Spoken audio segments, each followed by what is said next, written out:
సుమతి శతకం పద్యం. లావు గలవాని కంటేను భావింపగా నీతిపరుడు బలవంతుండవు, గ్రావంబంత గజంబును మావటి వాడెక్కినట్లు మహిళో సుమతి. పద్యార్థం.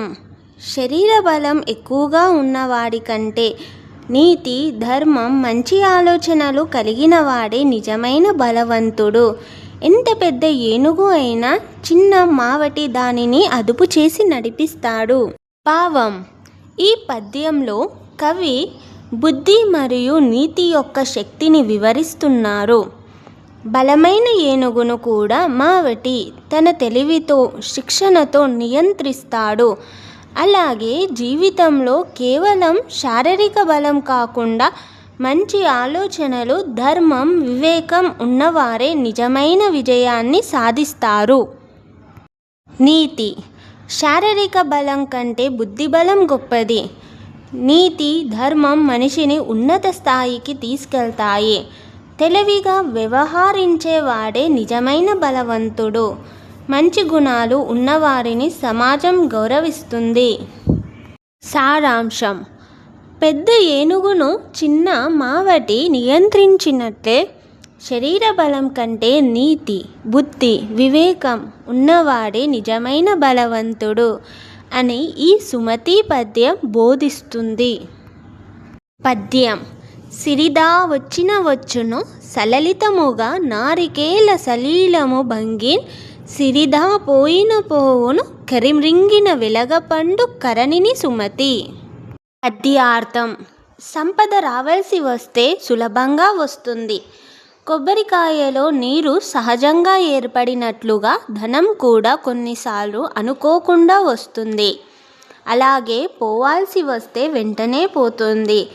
ఏనుగు మింగిన వెలగపండు లోపలి గుజ్జు నశించినట్లుగా సంపద కూడా క్షణాల్లో కరిగిపోవచ్చు. భావం. ఈ పద్యంలో కవి సంపద శాశ్వతం కాదని చెబుతున్నారు. ధనం వచ్చినప్పుడు అహంకరించకూడదు, పోయినప్పుడు అధైర్యపడకూడదు. సంపద అనేది జీవితంలో ఒక తాత్కాలిక అంశం మాత్రమే. ధర్మం, గుణం, జ్ఞానం వంటి విలువలే శాశ్వతమైనవి. నీతి. సంపద శాశ్వతం కాదు. ధనం వచ్చినప్పుడు వినయంగా ఉండాలి. ధనం పోయినప్పుడు నిరాశ చెందకూడదు. గుణం, జ్ఞానం, ధర్మం ధనం కంటే విలువైనవి. సారాంశం.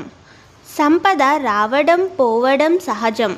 అందువల్ల ధనంపై అహంకారం కానీ, అధిక మమకారం కానీ పెట్టకుండా సమతాభావంతో జీవించాలి అని ఈ సుమతి పద్యం బోధిస్తుంది. పద్యం. ఎప్పటికయ్యేది ప్రస్తుతం అప్పటికా మాటలాడి అన్యుల మనముల్, నొప్పింపక తానొవ్వక తప్పించుక తిరుగువాడు ధన్యుడు సుమతి. పద్యార్థం. ఏ సమయంలో ఏది మాట్లాడాలో ఆ సమయంలో అదే మాట్లాడాలి. ఇతరుల మనసును నొప్పించకుండా ఉండాలి. అలాగే తను కూడా బాధపడకుండా జాగ్రత్తగా ప్రవర్తించాలి. ఇలా వివేకంతో జీవించే వ్యక్తి నిజంగా ధన్యుడు. భావం.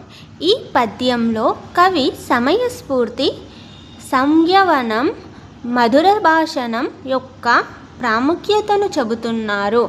మాట ఒకసారి బయటకు వస్తే తిరిగి తీసుకోలేం.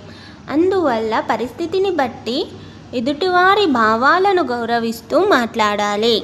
నీతి. సమయానికి తగిన మాట మాట్లాడాలి. ఇతరుల మనసును నొప్పించకూడదు. వివేకంతో ప్రవర్తించే వాడే గౌరవాన్ని పొందుతాడు. సారాంశం. సమయానికి తగిన మాట మాట్లాడి ఇతరులను నొప్పించకుండా, తాను కూడా కష్టాల్లో పడకుండా వివేకంతో జీవించే వాడే నిజమైన ధన్యుడు అని ఈ సుమతి పద్యం బోధిస్తుంది. ఈ కథలు మీకు నచ్చినట్లయితే please like, share and subscribe.